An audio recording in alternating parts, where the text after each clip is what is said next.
Savage.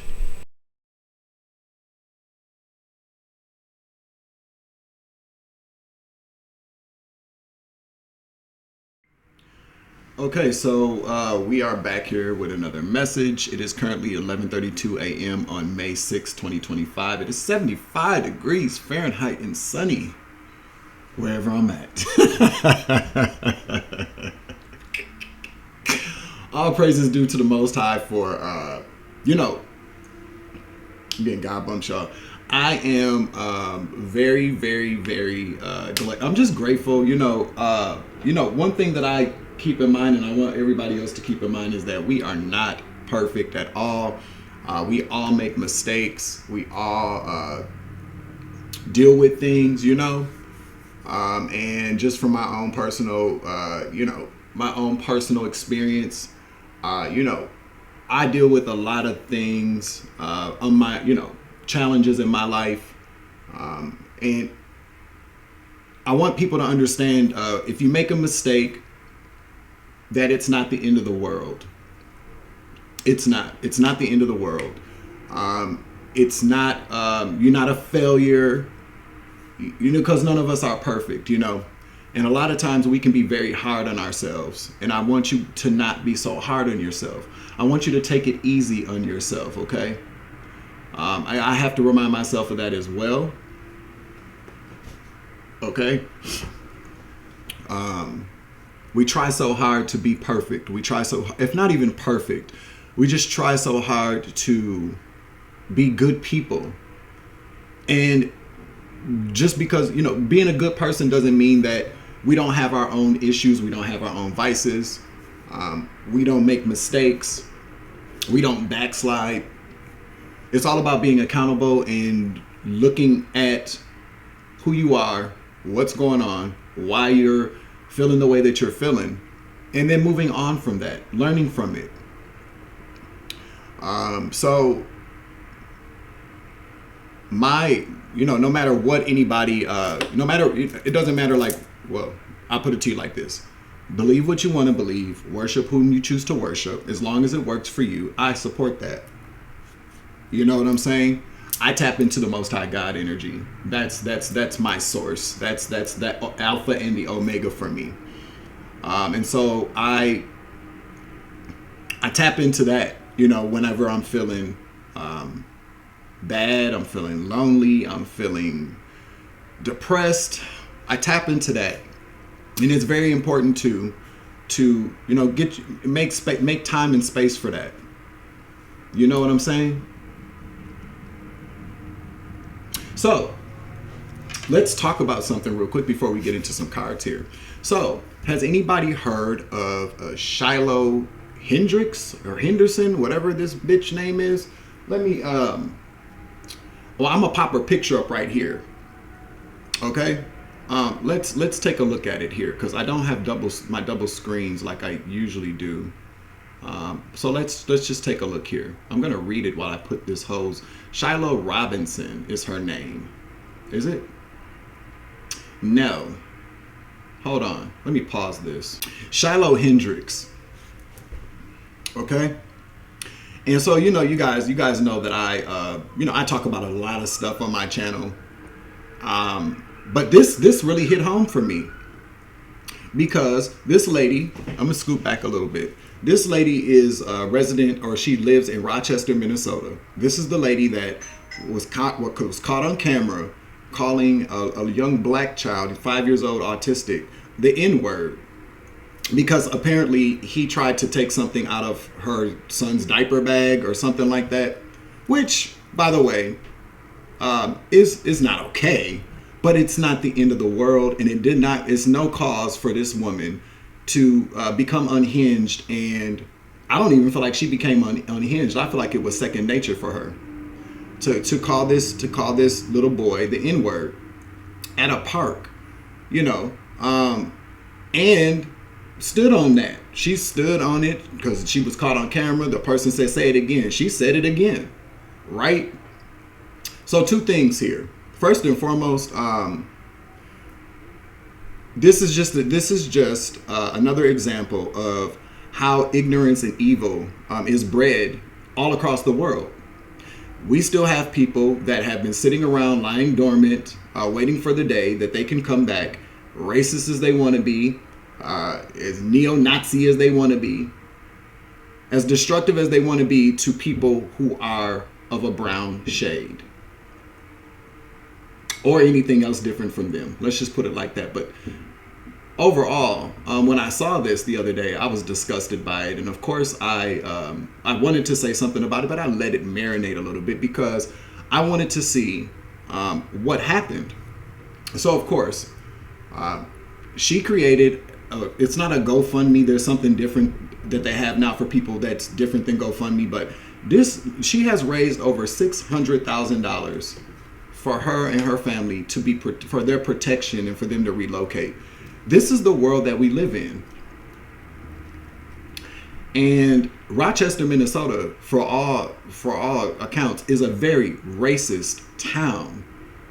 It really is. I lived there for 8 years, and I was subjected to my first real experience with racism getting on the bus from the bus driver down there. I think I was like 31. And nothing was done about it. I filed a complaint. All of a sudden, they didn't have audio for the bus, even though I had all these witnesses. There were witnesses on the bus, got the information. Then all of a sudden, the witnesses didn't want to be involved anymore because they all worked for the Mayo Clinic down there. And the Mayo Clinic controls everything down in Rochester. It's all about image. It's all about, whatever, they just didn't want to be involved. So they all backed out. So that it went to the wayside. I went to the wash, and I didn't catch the bus there anymore. I just walked back and forth everywhere I had to go, unless I drove when I got a car. Outside of that, though, I didn't catch the bus anymore. I would walk the 2 miles to work and the 2 miles back home every single day, even in the wintertime, because I refused to get back on the bus. It was so embarrassing. It was a stern wake up call. Although I was not one of those people that didn't believe racism existed, and I was never one of those people that didn't think that it would ever happen to me so blatantly, but it did, and it was the most horrible thing. But Rochester, Minnesota, is one of the worst places to be if you're black in this state, and from where I've been, anyways.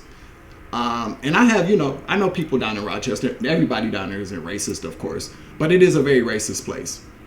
So to get back to this woman here, she raised over $600,000. They upped it to $1 million for her protection, for her family to relocate, whatever the case may be. And I can believe it, but I just cannot believe that $600,000 was raised for a woman on camera who used the N-word to a child. And then not even did she just use the word to, she went after, she was going to get him at the playground, a place where kids are supposed to be safe and have a good time. It's not even the fact that she was upset about that. It's the fact about her willingness to do that. And for me, it's just disgusting, because who are the people that are donating to this woman's cause? You know what I'm saying? Where to be a bigot and to be racist is rewarded in this country. It's insane. $600,000 this lady she has raised, people have donated so far for her protection, and that's crazy. Now, this is my concern because I'll tell you what, from my experience down there with the justice system and the legal system there, I wouldn't be surprised if they didn't even press charges against her if there was nothing legally, because it is a hate crime. What she did was a hate crime, so she should not be. And I'm not a lawyer. I've just dealt with the justice system down there. But what she did is a hate crime. That she should not get away with that. Will they prosecute her? I don't know. Maybe they won't. Do they want to? They haven't arrested her yet. She hasn't been charged with anything.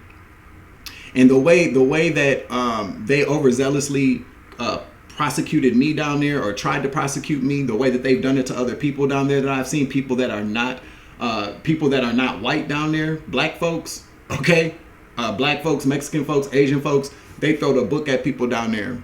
And this woman gets to walk around raising all this money. They, first and foremost, wherever platform that this money is being donated to, they should refund everybody their money back. And if they want to donate to that lady, maybe she should establish a PayPal or a Cash App, because there's no reason why a company should be allowing that kind of those kind of contributions. The motivation behind it, the intention behind it. There's no reason why they should even facilitate that. They should foster that. They should hold money for that. Hold a space for this lady who attacked a child and called him the N-word. It's truly disgusting. But I'm standing by because I want to see what they're gonna do to this lady. Okay. We all have, if you've been taking this ride with me, then you understand the what I was dealing with legally for years down there with them, based upon a lie. Nothing. There wasn't. First and foremost, there just wasn't anything there. But this is something, a child. That's very traumatizing for a child. A child should never ever be subjected to any kind of abuse from anybody, but let alone somebody that just attacked a child, used a racial slur, and was actually going after a child on the playground out of hatred because of a child's skin color. That's evil. That's truly evil. And these kinds of things should not be tolerated in this country or anywhere in the world, but especially this country. But this is the climate that we live in. A person can go out of their way, or even not even go out of their way, like second nature, be a racist all they want to, be a bigot all they want to, be aggressive all they want to. And what we are now seeing every single day, whether it's on the news or social media, this kind of, it's not good for us here. It's not. Yes, racism still does exist. No, we should not tolerate it. We should stand up and fight. Stand up and defend people. Because at the end of the day, we all have to be here together. It's sad to think that we are still fighting these kinds of things, but the climate that we live in now, everything going on politically, and how there's a huge concerted effort from people behind the scenes of this administration that want to reclaim power in this world and in this country, that are trying to ignite and get started these race wars. And it's not good for us. It's not good for us. Nothing good is going to come of these things. I'm looking at this lady's picture now, and she's evil, she's ignorant, and she needs to be glad. Listen, because if there's a lot of people that I know down there with kids that are 5, and if she would have done that to their kids, she wouldn't even made it off that playground. But she attacked a kid and she ran. She stood on it, then she ran, and now she has all these people, contributing to her. Her cause. And it's just a sad state of affairs. I want to see what's going to happen with this. I really and truly do. I want to see what's going to happen. I want to see if justice is going to be served in that place. Because I'll tell you what, the district attorney down there, she's racist as fuck. She definitely is. Corrupt and racist, and attacks people who are not like her. And a lot of the judges down there do the same thing. This is like a chicken coming home to roost kind of situation, because I'll tell you that if they do not press, and if they do press charges against her, it's only going to be so that they can save face, so that there's not any other inquest into how they've been handling situations down there for as long as they have. If they choose to do it, it's only so that they can say, we're not racist. We don't discriminate against who we choose to prosecute and why. The penalties behind what people do. And no, she did not physically put her hands on a child, but she was going to. She was going after him. But there's a big difference with somebody who maybe is upset and maybe could have yelled at a child. But to yell at a child and use a racial slur like that means that there's there's hate behind that. And we don't have space for that here. We shouldn't be holding space for people to be hateful. And that's what I feel like the city of Rochester has done for a very, very long time. The people in the police force, the people in the justice system, the judges, the DAs, landlords, people that are supposed to be representatives of the community, racist as fuck. Racist, prejudiced, bigoted people. And it's a sad state of affairs that this has happened to this child. My heart goes out to that child and their family. Because it makes what it does is if they don't do anything about it, what it does is it creates an environment where people who are black or who are people of color they don't feel safe. And why shouldn't people of color feel safe? The same way anybody else should feel safe as well where they live.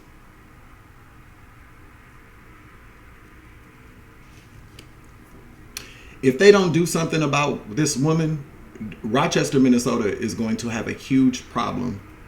And that is the only reason why they will do something about it, is because they want to save face. They want to save face. But do you see how chickens come back home to roost? This woman is on camera pretty much assaulting a child with a racial slur. That should not go unpunished. It's on camera. It's documented. There's clear evidence that this lady is a racist, and she doesn't even care who she spits that vitriol to. A child, a 5-year-old child on the playground. We are on standby. Okay, I'm telling you. I've been telling you guys for a very long time about Rochester, Minnesota, and how they treat people of color. And a lot of I know that you all pay attention, and maybe somebody else is paying attention to it too. There needs to be, I'm telling you, there needs to be an investigation into Rochester, Minnesota's justice system and how they differentiate the treatment between people of color and people who are not. It's a real true thing down there. And I'm not one of these people that, go off into these whole race debates and, oh, this, that, and the third. I mean, I could, but I don't, because I don't feel like that's productive and from on my platform anyways. But what I'm telling you about this lady here and the whole situation, they better do something about it. Otherwise, they're going to have a whole lot of problems. See, the NAACP getting involved now because it's newsworthy. Them motherfuckers are a trip. See, that's what I'm saying. There's way too many. There's always something political going on, or somebody always wanted to chase a bag. You know how often somebody is called the N-word down in Rochester, or how often somebody is treated differently because they're black, and it gets no public attention. There's no spotlight on anything. See, the NAACP needs to get up off their ass and use their lawyers to look into how this has been a very systemic problem down there for years. But no, they just want to do it now because it hit national news and they can get their clout from it as well. And that's a fucking shame. Okay? I'm so sick of this place. I really am, though. But that's my 18 minutes of my rant this morning. And I hope that people really speak out about this. This needs more attention being drawn to it. This lady should not be able to, there should not be any type of commercial platform that allows this lady to collect donations for her protection after she went after a child. To me, that just seems like the Twilight Zone. This is a bizarro world that we live in. Of course it is now. Okay? But this shit gets on my nerves. What people have to understand is that when people get away with stuff like this, because this whole kind of race thing also too is also very much ingrained to go after anybody who's different from them. Anybody. You could be a woman, you could be a person of color, you could be a gay person, you could be a disabled person. And they can go after you. If it happens to one of us, it happens to all of us, or it will. And when people get that through their head, then maybe people will start really kind of speaking up more about that.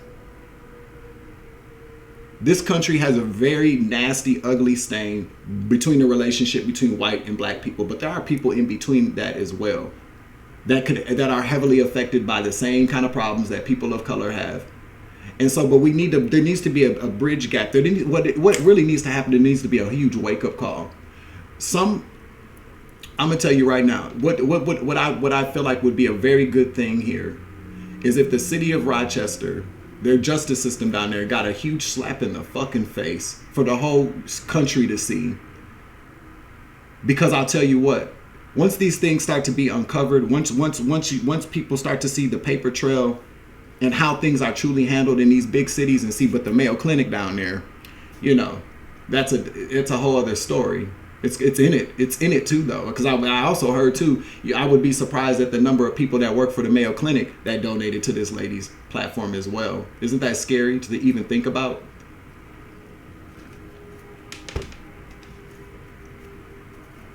That's it. 7.